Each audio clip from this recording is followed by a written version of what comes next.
Welcome to the Creative Chats Podcast with Mike Brennan.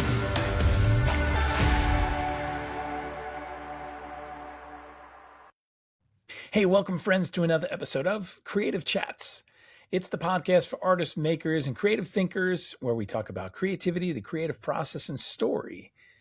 This is the right place for you if you are on a creative journey and you're looking to surround yourself with some people who are like-minded and to find some encouragement. And I talk about things here, even on solo episodes like the one today, that come out of my own creative practice, because I believe that creativity is something that we don't visit, but we practice. And practice means showing up again and again and again. Well, I'm your host, Mike Brennan, and you can check out some of my work over on my website, which is mikebrennan.me. And while you're over there, check out some resources I've created with you in mind under the Daily Creative Habit tab. I have the Daily Creative Habit Journal, which is a 90-day experience that is self-led and helps you track and measure, set intention on the things that you want to create so that you have a sense of what you're doing and how you're doing and if you're doing anything at all. It's been really helpful for me, and it came out of my own journey, and now I'm sharing it with you. There's also the Daily Creative Habit email newsletter that goes out once a week with some encouragement and some tips and some prompts. So if you're looking to kind of change things up with your creativity, maybe try some things that you've never tried before, or just simply spark some ideas, subscribe to that. It'll come right to your inbox. Now, today I want to talk about something that is very timely for me. What do you do as a creative person when things just don't go your way? And this is something that is going to happen if it hasn't happened already to you. It's part of the creative journey. It's part of being an artist and a creative person, because you make things, you have this connection with the thing that you make, and then you put it out into the world. And even that at times seems like an act of bravery. And then you sometimes are not received, you're not seen, or you take a swing at something and you don't end up getting the opportunity that you are looking for, hoping for. Maybe it is just rejection letter after rejection letter. This is something that as creative people, we need to learn how to navigate if we're going to stay with things. So today I want to just share a couple of things that have happened to me recently, all within the span of this month. And I had two events that were here in the Nashville area that were affected by rain. Yes, rain. Now, these weren't outdoor events, because you could understand if it was a festival or some outdoor event where, you have a tent set up and you set up your art or your creative work, and then it rains and it just complicates things because people don't want to be outside. No, I'm talking about actually indoor events for the most part. And one was an art crawl that I do often. And there's part of that is outside because people go from location to location. But when it's been doing what it's been doing here in the Nashville area, which has been every day, there has been some pocket of rain that has shown up, and it kind of comes and goes and it does what it wants to do. And it makes for planning events very difficult because it can be a downpour and suddenly it discourages people from coming out. And all the work that you've done in setting up and in maybe me, I use each opportunity that I have to bring something new that I've created, to test it, to see, is this something that people want more of? And it's, of course, something that is tied to me generating sales from my artwork. And so there's a lot that goes into this planning wise and preparing and then going and lugging your stuff and setting it up and then tearing it down and being there for the amount of hours that you're there and interacting with people. And there's a lot that goes into these things. And when you're doing all those things and you have done all those things and there's something like the weather that affects people not coming out, that's outside your control. But it's still annoying and discouraging nonetheless, because it was an opportunity that you thought in your mind, or that I would think in my mind, here is a moment where I can generate some more sales. I can make some new introductions with people and have maybe other opportunities come out of things. There's something that will happen when I show up and as people gather. But if I'm showing up and people aren't gathering and there's no one there, that makes it very difficult to find something to walk away with and go, okay, that was worth my time, energy, and effort. Now, in both of these situations, I did have some people who came, a few people here and there, some people who were friends. One of the event, they came and hung out. And so I had some quality time with them. And there was at least one purchase that happened at each of these events that was a smaller ticket purchase. But nonetheless, it can be discouraging because if you have this happen again and again and again, it wears on you. Two other things that happened this month. I applied for a local residency that was the second time since I lived in the Nashville area that I've applied to this. I was excited. I was having a vision in my head of like, oh, this is what it would look like. This would be amazing. I've gone to that place and supported the people who have been a part of that residency during certain art crawls and things. And it's always discouraging when you get that email that says, we regret to inform you. And then it goes on from there. The thing is, what you do with that determines what you do next a lot.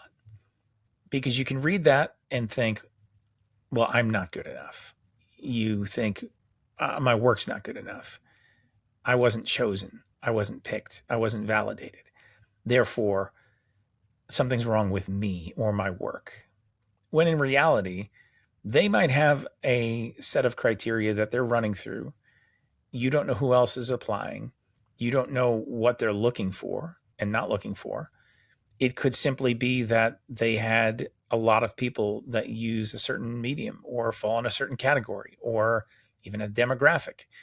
And that has nothing to do with you, your work, your talent, any of that stuff. It's just you weren't chosen.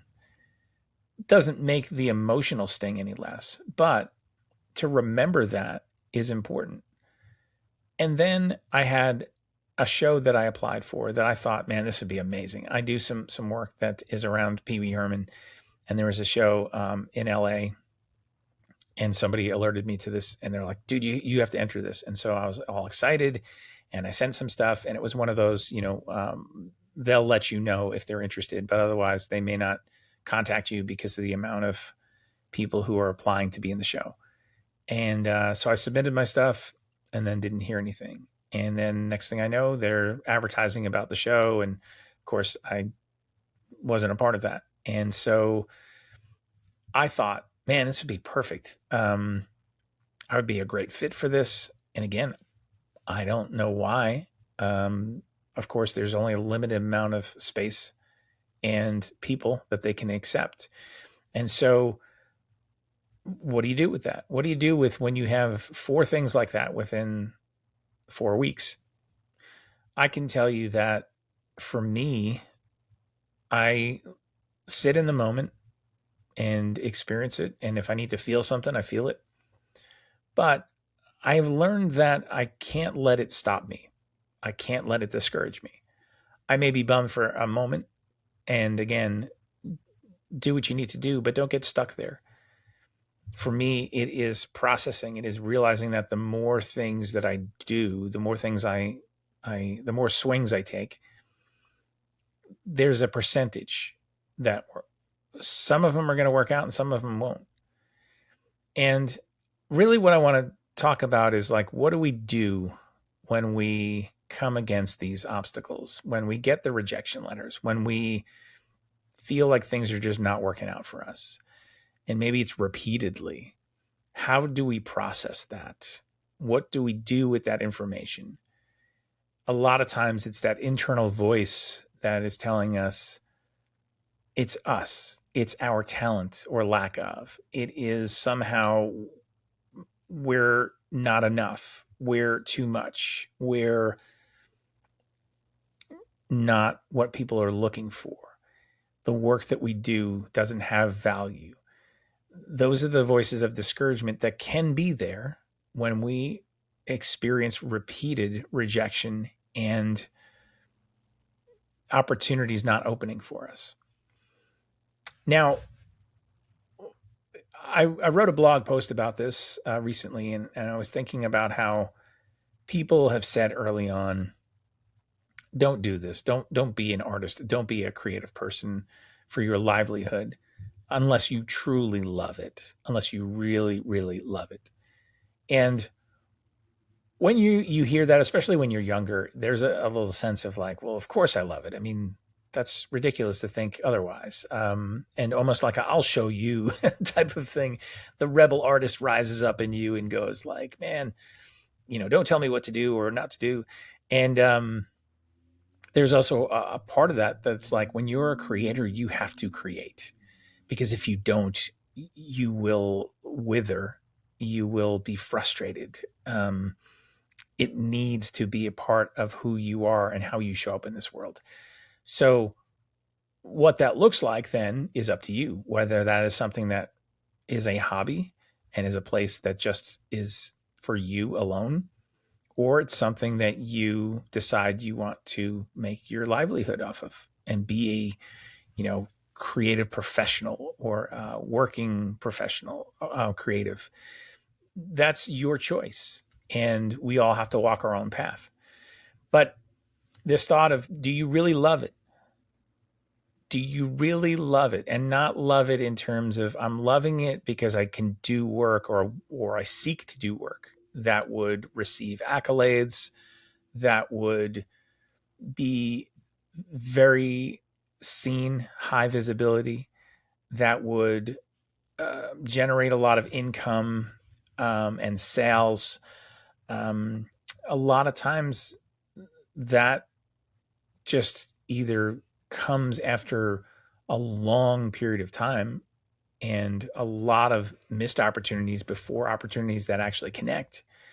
And sometimes it's easy to get stuck and to question and go, at what point do I say enough is enough?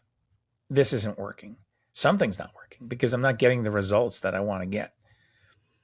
Do you hang things up because it's hard, because it doesn't seem to be working, and you sit with this thought of, how do I separate something that maybe I'm doing wrong or something that's wrong in the work itself versus the strategy and approach that I am taking is perhaps off? I remember sitting with that thought in terms of even pricing and going like, I don't know early on if this is something that is too expensive and that's why people aren't buying this, or there's not an interest and that's why people are not buying this, or maybe it just isn't good enough and that's why people aren't buying it. It was faulty thinking on my behalf. And there were also some things that I needed to learn in terms of testing and validating that I kind of borrowed from the entrepreneur world, and gathering some research and putting in my reps, so to speak,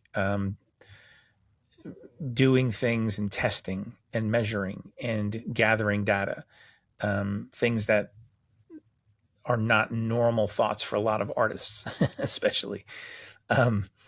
We just want to make what we love and put it out there and immediately be accepted and celebrated and for people to buy our work for loads and loads of money. And when that's not our experience, that trips us up. So what do you do? What do you do when things don't go your way? I would invite you to sit with that and think intentionally about that. Examine what it looks like for you. And maybe this is really timely because perhaps you're sitting here listening to this podcast or wherever you are, and you have received a lot of rejection emails and letters and saying, thank you so much. Thanks, but no thanks. We regret to inform you, ... That has been your experience again and again. Now, there are stories that I love to hear where people have said, I have framed those. I have I have a pile of those. And there was a tipping point where they were able to break through because they stuck it out. And that's part of their story and experience now, where they knew that this was part of the journey. And I want to go back to the thought of, do I love this? Do I love this? Not just, do I love the results that I'm looking for, that I would love someone to celebrate my work, to validate and to have some recognition, to have the sales, to have the opportunities and high profile invitations. Not just love that, but do you actually love the process of doing the work itself? Because I think where we get tripped up a lot is in our expectations when it comes to results. And a lot of times those results that are out of our control. There are only so many things that we can do to set ourselves up for success and do the best that we can. But then sometimes it rains, or sometimes there's one person that shows up, and that's all you need is that one person, because that one person unlocks an opportunity for you, makes a connection for you, or buys your body of work and enables you to continue going, or invites you into some bigger opportunity that gives you greater exposure and gets more eyes on your work.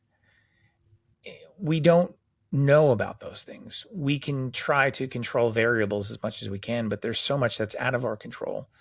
And if we're solely looking for results that often are out of our control, we're just setting ourselves up for disappointment after disappointment. And so the thought is, what if we were really in love with the process of doing the work?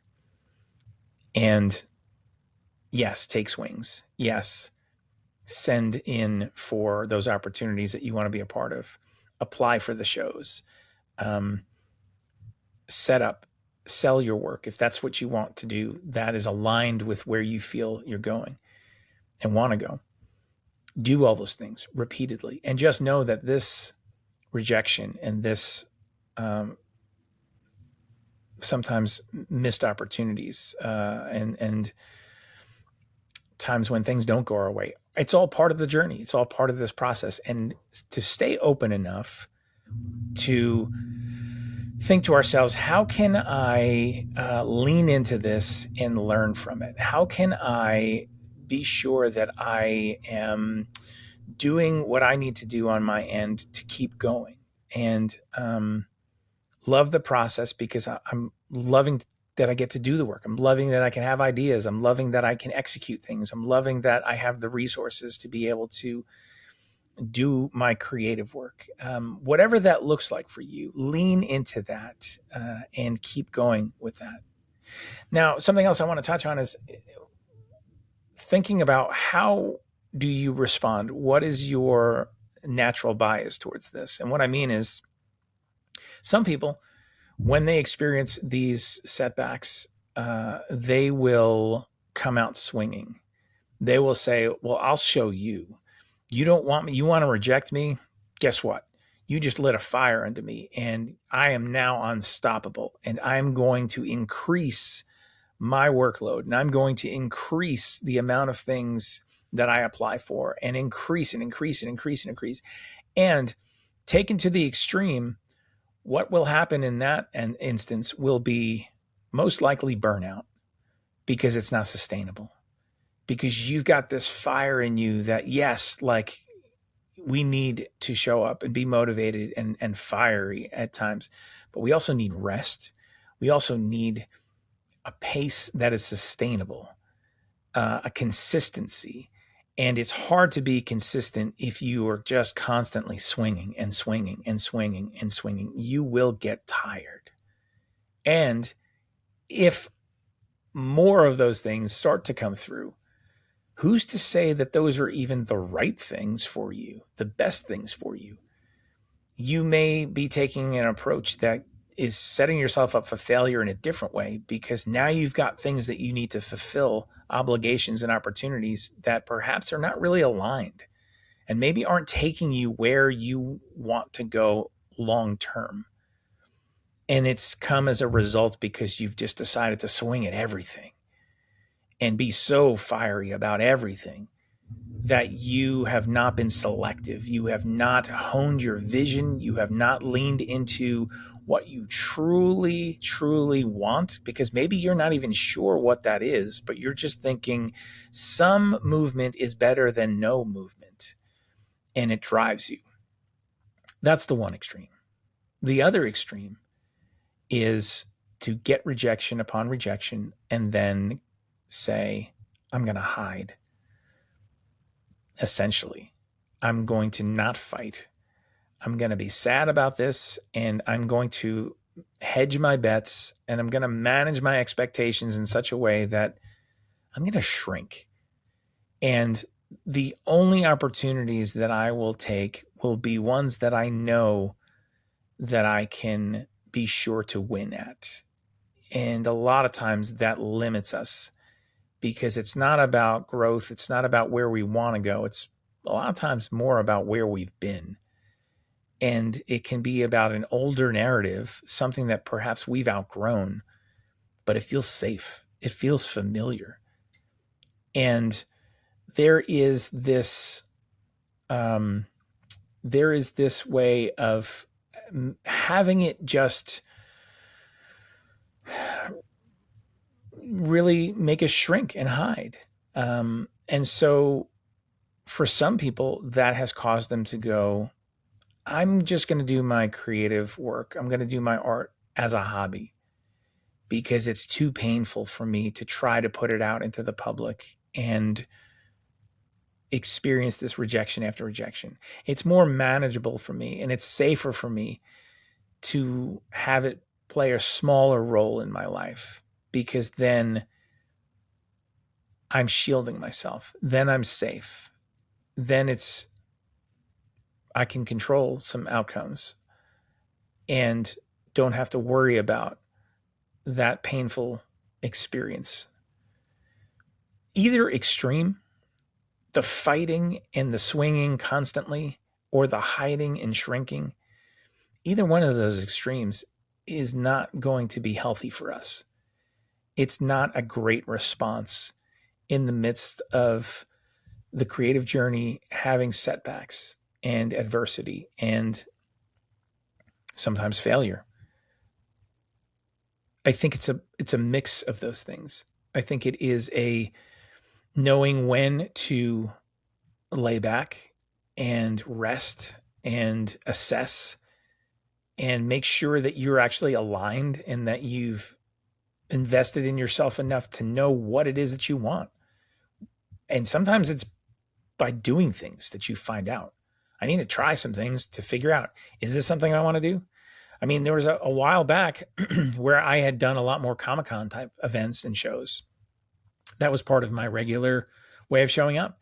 And I got to a certain point where I realized, I'm like, I don't think this is going to bring me to where I ultimately want to go. And there's nothing wrong with that. I know plenty of artists and creative people who are a part of that.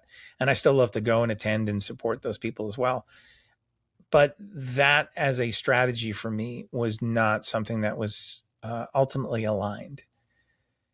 And I had to recognize that. But the only way I could recognize that was by doing a bunch of that and having some data points and going, here's experience that tells me what this looks like for me. And going, I don't think that that's really truly aligned. Again, it's not about taking every opportunity or any opportunity. It's really about taking the best and the most aligned opportunities. But in order to do that, you need to spend time with yourself. You need to assess. You need to have experiences. You need to have those the research and data points that tell you the information, so you know what to do, and you're not just kind of going off the seat of your pants. So sometimes it is retreating a bit to assess, but not staying there, not playing it small, not shrinking, not giving up. But also, there are times when we need to fight. We need to have that fire lit under us, to have a moment where it's like, I'm bummed, I'm sad, this didn't come through, I got the rejection letter, but what am I going to do now? Is this going to determine the rest of my journey, this setback or this rejection? We're the only ones who can determine what that'll look like. You're the only one who knows whether or not you need a little more rest and assessment or fight. You're the only one who can say what your goals are and what you want your creativity to look like in this world. It's up to you. No one's going to do this for you. And a lot of times we can't even truly look to some other creative people and try to just take what they're doing and then overlay it onto our lives and go, great, I'm just using their strategy. I'm using their path. I'm using whatever from their life because it seems to work for them. So if I just kind of lay that over on top of me and my experience, my journey, then I should experience success too. And my experience with that has been that doesn't work because you're not them. You may have similar interests. You may even have similar work, but there's probably enough difference in perhaps what it is that you really want. Perhaps there's a difference in relationships and connections and some other factors in there that are different enough that will make it a frustrating experience if you just look to take somebody else's strategy and journey and overlay it onto yours. And we also get into trouble when we start comparing our journey to somebody else's, when we forget that they've been on this road for a long time too. They've had to figure out what that looks like for them. They've had to figure out what works and what doesn't. And also, they've had to figure out how do they talk to themselves on those moments when they've wanted to give up and quit. Because everybody hits that wall. Everybody gets to that place where you're like, I think I'm done. I don't know if I have it in me to get up and fight again. I don't know if this is truly worth it, in quotes. I don't know if I can succeed. I don't know if the vision that I have in my head will ever come to fruition. The doubt in that moment can scream so much louder than the fight. The discouragement can seem like a constant companion. It's why we need community. It's why we need to be real and share these moments with each other. It's why we need resources to surround ourselves with, stories of people who have gone before us and who are coming alongside of us and doing things at the same time we are and learning from each other and helping each other up, more community over competition. That is part of things as well. I talk about that a lot and really truly celebrate that and mean that, because I think when you create, we all win. You show up, you do what you can do alone through your lenses, with your fingerprints, with your passion, with your life experience, with your interests, with your skill set and talent. When you do that, you come alive and you put it out into the world, and then others can come alive because they get to experience what you've created. That is the magic of creativity. That is the thing that makes us want to come back again and again and do this and endure the painful moments. There's a tenacity that is needed, and not like a brash, in your face, punk rock kind of tenacity. That's not what I'm talking about. I'm talking about a tenacity that is one that says, I'm not going to quit because this is too important to me. And I may need to course correct. I may need to take a different path and a different strategy. But creating makes me feel alive. And I know that I am not willing to lay that down. I know that I am not going to give that up. And I can tell you firsthand, the season in my life where I did lay that down, that was some of the hardest because I wasn't showing up how I'm created to show up. I wasn't living into my purpose. I wasn't making things that make me feel fully alive. I wasn't tapping into that 8-year-old kid in me that was making greeting cards for family members, giving it to them, seeing their faces light up, having work put up on the fridge, later on realizing that there's some kind of magic at work, that I can make something out of nothing, give it to somebody else, and have their world impacted.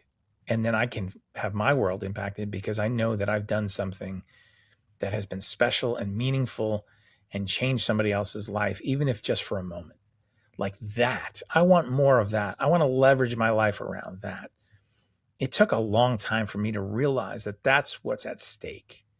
That's what makes me come back again and again. That is the thing that drives me towards more opportunities, more swings, but also more strategic swings, things that are aligned because I know where I want to go and what I want to do. And I know I've lived enough and experienced enough and taken enough swings to know things of going, that's not aligned. And honestly, sometimes there's moments where the no that you get is actually protection. Because if you were to get it, it might take you way off course, or it might keep you small in a place that is not really where you should be. Perhaps there's better.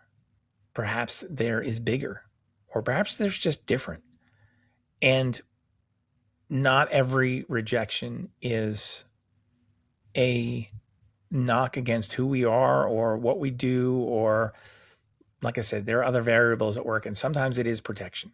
Sometimes it is about alignment, and there's maybe a lesson in there for us to learn if we're willing to sit with it and examine it, and not just simply have it be a pronouncement about us and the quality of our work and us as creative people. Sit with this. I want to challenge you. Think about what happens to you when you don't have things work out for you, when you get those rejection letters. And I will also say this, the more that you do this, the more it's like a muscle that you flex. I don't know that rejection letters will ever go away where like you don't feel the sting of it. At least that hasn't been my experience, but I can tell you that it lessens. I can tell you that I'll feel a little sting, but I pivot out of it a lot quicker because I know there have been other things that I have done that have come and gone. And okay, what's next? What is aligned? What is according to the vision and goals that I have? And if I'm not sure, what's the right next best step that I can take? What's going to give me more information about the process, about my journey, about letting me know what truly lights me up and puts me in a place of people who are my people. You know what I mean by that? Like the people who do value your work and celebrate it and purchase it and invite you into more opportunities. More of that. You're on a journey, friend. So am I. And things not working out is part of it. It's what shapes us. It's what helps us become also in the midst of our creating. Because it's not just about what we create. It's about who we're becoming. And when we create, we're leaving evidence of who we are as a creator in the thing that we're creating. And who we are is a moving target. We're evolving, we're becoming, we're growing, or at least we should be. And rejection letters and opportunities that don't work out are all a part of that as well. So if you're in that place today, I see you, friend. I have, again, had those 4 opportunities or opportunities to learn, opportunities to examine rejections this month alone. And there'll be more.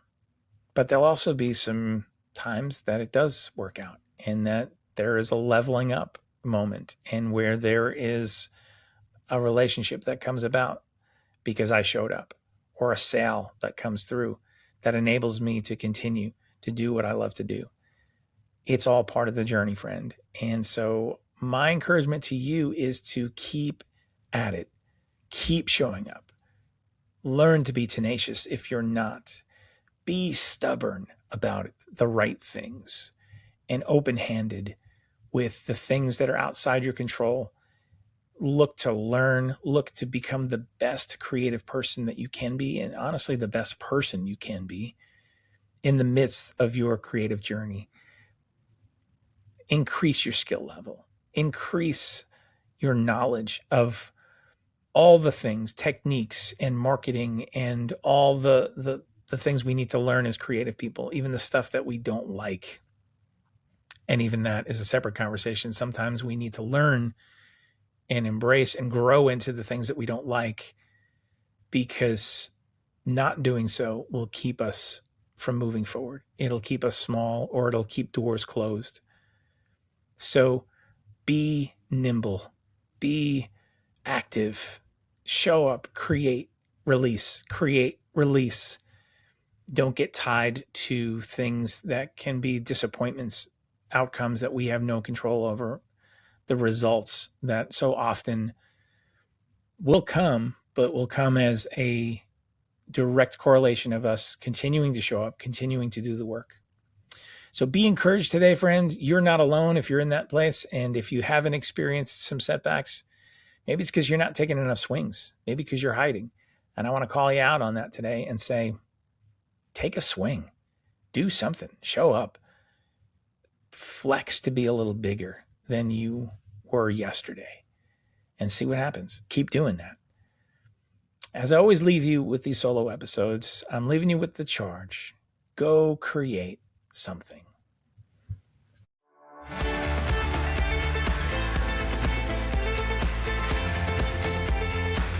Thanks for listening today. I'd appreciate it if you would subscribe, leave a rating and a review. It really helps this podcast be seen and heard by others.